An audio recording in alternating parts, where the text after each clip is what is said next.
Hello there, welcome to lesson 2. It's great to see you again.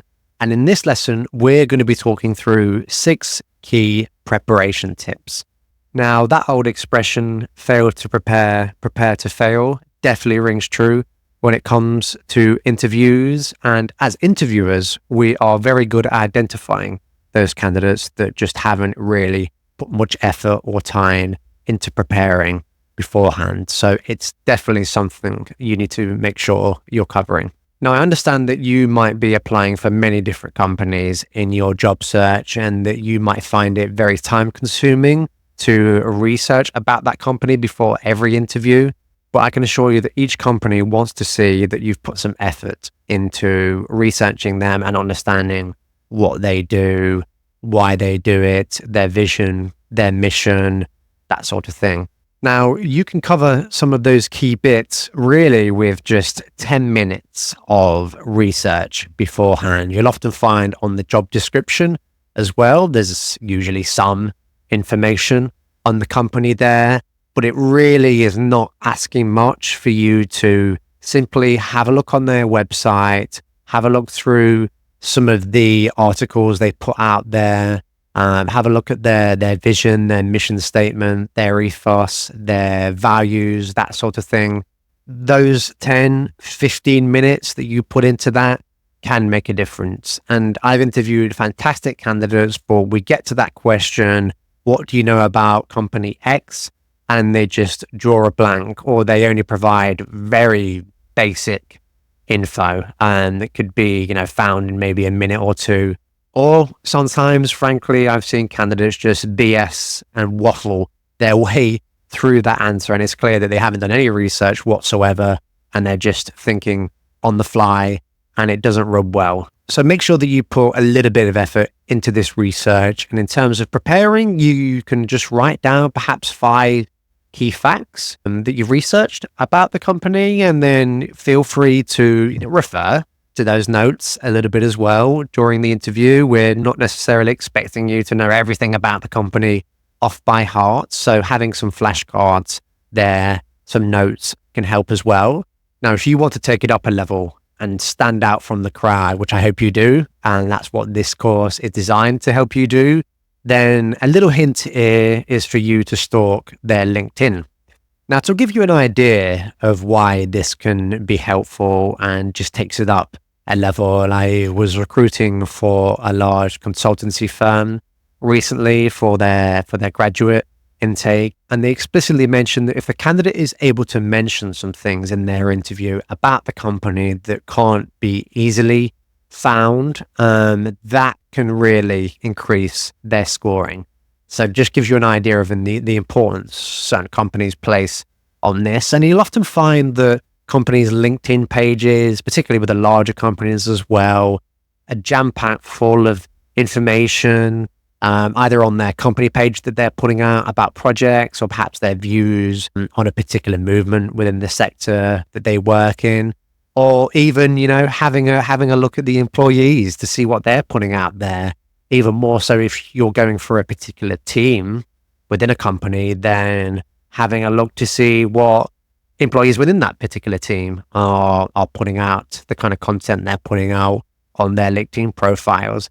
Rest assured, it won't come across as too creepy if you're talking about things you've noticed on employees' LinkedIn. Actually, the vast majority of the time, it really impresses and shows that you've gone the extra mile and really seeking to understand the company that you're applying for. So that's a little tip that can help for sure.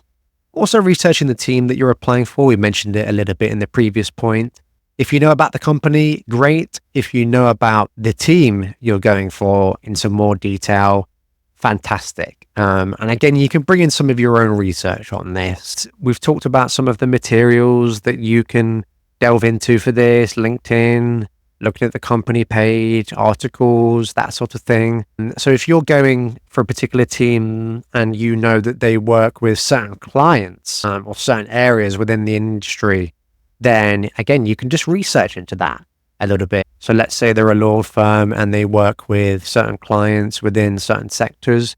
Feel free just to research that sector a little bit more and perhaps bring in some of your own research or even your own opinions and views Again, that just shows real intrigue and effort to the interviewer. So you can write down some tidbits beforehand as well on the team, on the sector the team work in, the kind of clients they work with. And you can refer to that and double it up with the research you've done on the company as well to really stand out. All right, great. So the third point here is going to be for virtual interviews specifically, which are, as I mentioned, much more commonplace these days. And the tip here is just to spend a little bit of time before you're a virtual interview, just setting your environment, making sure everything is in place.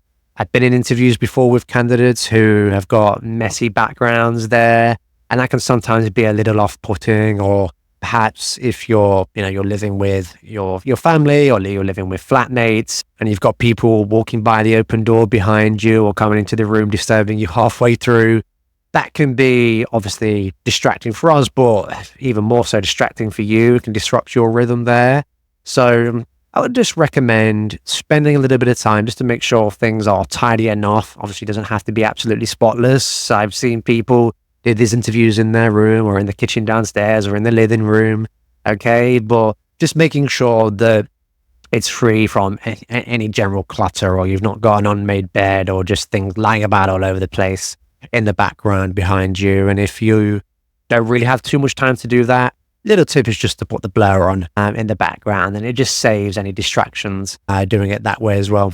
All right, so the fourth point here is going to be spending some time preparing and practicing your answers beforehand. So there are very common questions these days that interviewers ask. You can often find some common questions that company asks on their Glassdoor page, for example, to just get a little bit of a heads up and some intel on what might be asked of you.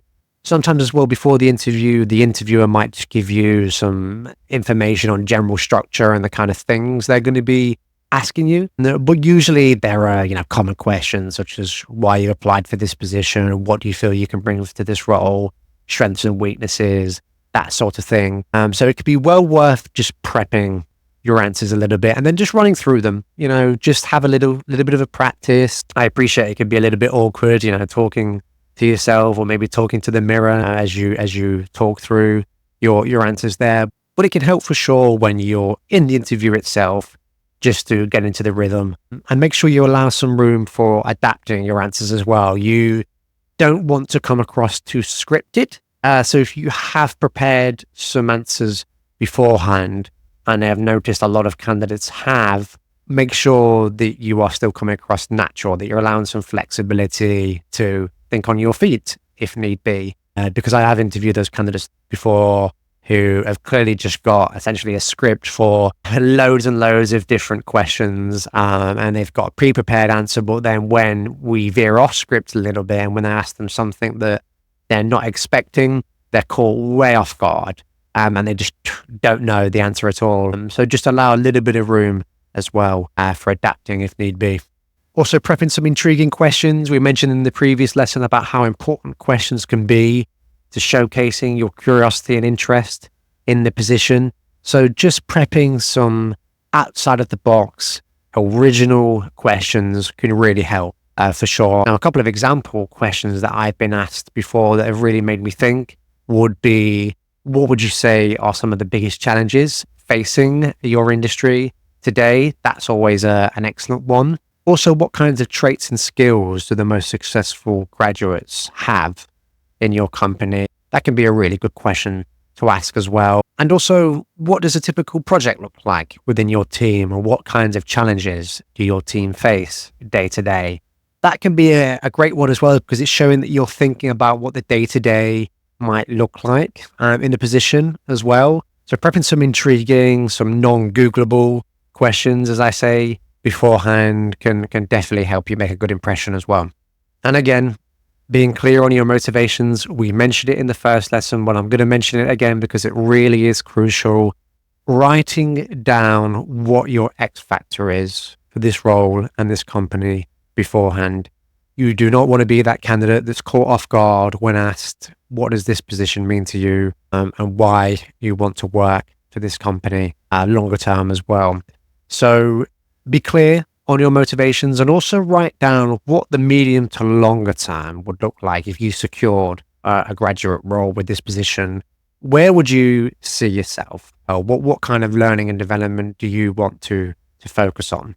What kind of team would you want to work with? Asking yourself those kind of questions beforehand can really help to get the thoughts flowing in terms of just having a clear structure and a map to your motivations. So definitely spend a little bit of time doing that before every interview. That for sure can really just help you stand out from the crowd.